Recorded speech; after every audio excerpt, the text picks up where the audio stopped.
नमस्कार दोस्तों। कल दिल्ली जंतर मंतर पर all India Muslim personal law board की तरफ से वक्फ संशोधन बिल के खिलाफ प्रदर्शन किया गया। इस प्रदर्शन में ऑल इंडिया मजलिस इत्तेहादुल मुस्लिमीन के सदर असदुद्दीन अवैसी भी शामिल हुए। इनके अलावा कांग्रेस के भी कई सीनियर लीडर शामिल हुए, जिसमें सलमान खुर्शीद। इनके अलावा टीएमसी के भी कई लीडर शिरकत किए।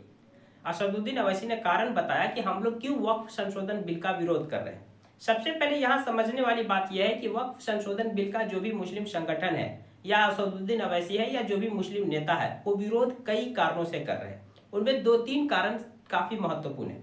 सबसे बड़ा कारण यह है कि नए वक्फ संशोधन बिल के मुताबिक कोई भी जो वक्फ की संपत्ति है, इस पर कोई दावा करता है कि यह वक्फ की संपत्ति नहीं बल्कि हमारी निजी संपत्ति है और इस पर जबरदस्ती मस्जिद बना दिया गया या दरगाह बना दिया गया, ये वक्फ के कब्जे में है, तो कलेक्टर इस पर जांच बैठा देगा। और कलेक्टर जब जांच बैठा दिया जाएगा तो उसके बाद वो वक्फ की संपत्ति नहीं रहेगी जब तक वो जांच कंप्लीट ना हो जाए। मान लेते हैं कि आज कोई मस्जिद के बारे में दावा कर दिया कि ये मस्जिद हमारी निजी जमीन पर बना है। कल होके कलेक्टर क्या करेगा, वहां जांच बैठा देगा। तब तक वो मस्जिद सील हो जाएगी, क्योंकि जांच पूरी होने तक कहा गया है कि वो संपत्ति वक्फ की संपत्ति नहीं रहेगी। लेकिन इससे पहले ऐसा नहीं था।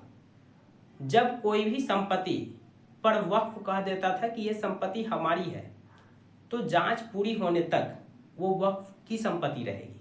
लेकिन अभी क्या है कि जांच पूरी होने तक वो वक्फ की संपत्ति नहीं रहेगी। यानी कि 5 साल लगे, 10 साल लगे या 2 साल लगे जांच पूरा होने में, तब तक उस मस्जिद में या उस धार्मिक जगह है, चाहे वो ईदगाह ले लीजिए या फिर कब्रिस्तान या कुछ भी हो, वहां पर आप जो भी धार्मिक कार्यक्रम कर रहे थे वो नहीं कर पाएंगे। जैसे मस्जिद है तो मस्जिद में नमाज नहीं पढ़ पाएंगे। तो ये एक सबसे बड़ा विरोध का कारण है कि जब कोई व्यक्ति मस्जिद या कोई भी वक्फ की संपत्ति पर अपना दावा करेगा तो कलेक्टर उस पर जांच बैठा देंगे और जांच पूरी होने तक वो वक्फ की संपत्ति नहीं रहेगी। और जांच कौन करेंगे? कलेक्टर करेंगे। कलेक्टर के पास यहाँ पर यानी कि डिस्ट्रिक्ट मजिस्ट्रेट के पास यहाँ पर काफ़ी ज़्यादा पावर दिया गया है। और जैसा कि आप जानते होंगे, डिस्ट्रिक्ट मजिस्ट्रेट कलेक्टर जो है वो एक एग्जीक्यूटिव ऑफिसर है, मतलब सरकारी अधिकारी है। और जांच करना, फैसला देने का काम न्यायिक अधिकारी का होता है। लेकिन यहाँ पर सरकार एक एग्जीक्यूटिव ऑफिसर को पावर दिया है। इस कारण से भी इसका विरोध हो रहा है कि एक न्यायिक पहले जैसे था कि वक्फ को लेकर के एक ट्रिब्यूनल होगा, ट्रिब्यूनल में केस चलेंगे, ट्रिब्यूनल का फैसला आएगा, ट्रिब्यूनल का जो भी फैसला आएगा, वक्फ के खिलाफ फैसला आएगा तो वो भी मंजूर, या वक्फ के समर्थन में फैसला आया तो भी मंजूर। लेकिन अभी क्या है कि कलेक्टर उसका फैसला करेंगे। और कलेक्टर एक एग्जीक्यूटिव ऑफिसर है, मतलब सरकारी अधिकारी है, न कि एक न्यायिक अधिकारी। तो ये शक्ति के पृथक्करण सिद्धांत जो संविधान का एक मूल अंग भी है, उनके खिलाफ भी है। शक्ति के पृथक्करण सिद्धांत ये कहता है कि जैसे कानून बनाने का काम विधायिका का है, कानून को पालन कराने का काम एग्जीक्यूटिव मतलब कि कार्यपालिका का है, और न्याय देने का काम यानी फैसला लेने का काम न्यायपालिका का है। यहाँ पर जो कार्यपालिका के अंग है डीएम, उनको ही न्याय देने का काम दिया गया है। तो ये शक्ति के पृथक्करण जो सिद्धांत होते हैं, संविधान का एक मूल अंग माना जाता है, इस सिद्धांत का भी उल्लंघन कर रहा है।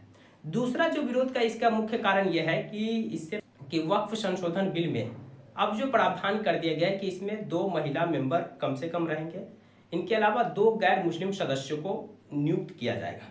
इनके अलावा एक इलेक्टेड नॉन मुस्लिम सदस्य भी हो सकते हैं। यानी कि एक समय में वक्फ के अंदर 3 गैर मुस्लिम सदस्य रहेंगे और 2 महिला भी। इससे पहले वक्फ के अंदर महिला और गैर मुस्लिम सदस्यों को अनुमति नहीं थी।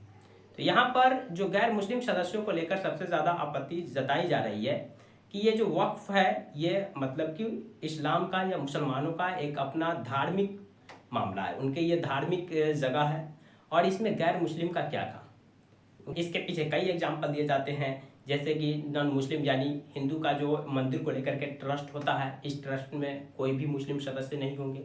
ईसाइयों का भी जो ट्रस्ट होता है या फिर ईसाइयों के जो जमीन जो धार्मिक संपत्ति उनको लेकर जो बोर्ड बना हुआ है, इनमें कोई भी दूसरे धर्म के लोग नहीं शामिल होंगे। तो जब ईसाई के बोर्ड मेंबर में कोई दूसरे धर्म के लोग शामिल नहीं हो सकते, जब हिंदू के बोर्ड मेंबर में कोई दूसरे धर्म के लोग शामिल नहीं हो सकते, तो फिर ये जो वक्फ संपत्ति है, वक्फ बिल है या वक्फ बोर्ड है, इस बोर्ड में गैर मुस्लिम को शामिल क्यों किया जा रहा है, इसको लेकर सबसे ज़्यादा विरोध किया जा रहा है। इनके अलावा भी वक्फ जो नए संशोधन है, इसमें कई सारे ऐसे प्रावधान हैं जो वक्फ की संपत्ति को या यूँ कहिए कि वक्फ को कमज़ोर करने के लिए है। जैसा कि सरकार कहते हैं कि हम ये वक्फ संशोधन बिल किस लिए लाए, क्योंकि इसमें ट्रांसपेरेंट लाना है, इसमें पारदर्शिता लाना और इसे मजबूत करना है। लेकिन इस बिल के आप प्रावधान पढ़ेंगे तो यहाँ पर कहीं ना कहीं थोड़ा वक्फ कमजोर भी पड़ रहा है। जैसे कि पहले क्या था कि कोई भी जो संपत्ति है जिस पर मस्जिद बने हुए हैं या फिर कहिए कि धार्मिक जो दरगाह वगैरह जो भी बने हुए हैं, तो वो ऑटोमेटिकली वक्फ की संपत्ति मानी जाएगी। अभी क्या है कि जब तक वो दान में नहीं दिया गया, इसका कोई दस्तावेज नहीं रहेगा, कोई प्रूफ नहीं रहेगा, तब तक वो वक्फ की संपत्ति नहीं मानी जाएगी। चाहे उस पर मस्जिद क्यों न बना हो, दरगाह क्यों न बना हो, यानी कि आपके धार्मिक स्थल क्यों न बने हो, वो वक्फ की संपत्ति नहीं मानी जाएगी जब तक वो दान में न दिया गया हो और इसका कोई सबूत भी न हो। इस तरह के कई प्रावधान इस बिल में किया गया है जो दिखाता है कि कहीं ना कहीं इस वक्फ को कमजोर करने के लिए किया गया है। तो ये वो मुख्य कारण है जिसकी वजह से असदुद्दीन अवैसी हो या तमाम जो धार्मिक बड़े संस्था है मुसलमानों का, वो वक्फ संशोधन बिल का विरोध कर रही है। खबर यह है सूत्रों के हवाले से कि ईद के बाद वक्फ संशोधन बिल संसद में पेश किया जाएगा। संसद का जो वर्तमान बजट सत्र है वो 4 अप्रैल तक है और ईद शायद 1 अप्रैल को है, तो यानी 2 या 3 4 किसी दिन संसद में वक्फ संशोधन बिल पेश किए जा सकते हैं। बाकी वक्फ संशोधन बिल को लेकर आपकी क्या राय है, कमेंट बॉक्स को लाइक कमेंट कर सकते हैं। जानकारी पसंद आई तो प्लीज़ वीडियो को लाइक कर दीजिए, चैनल को सब्सक्राइब कर दीजिए। Thank you for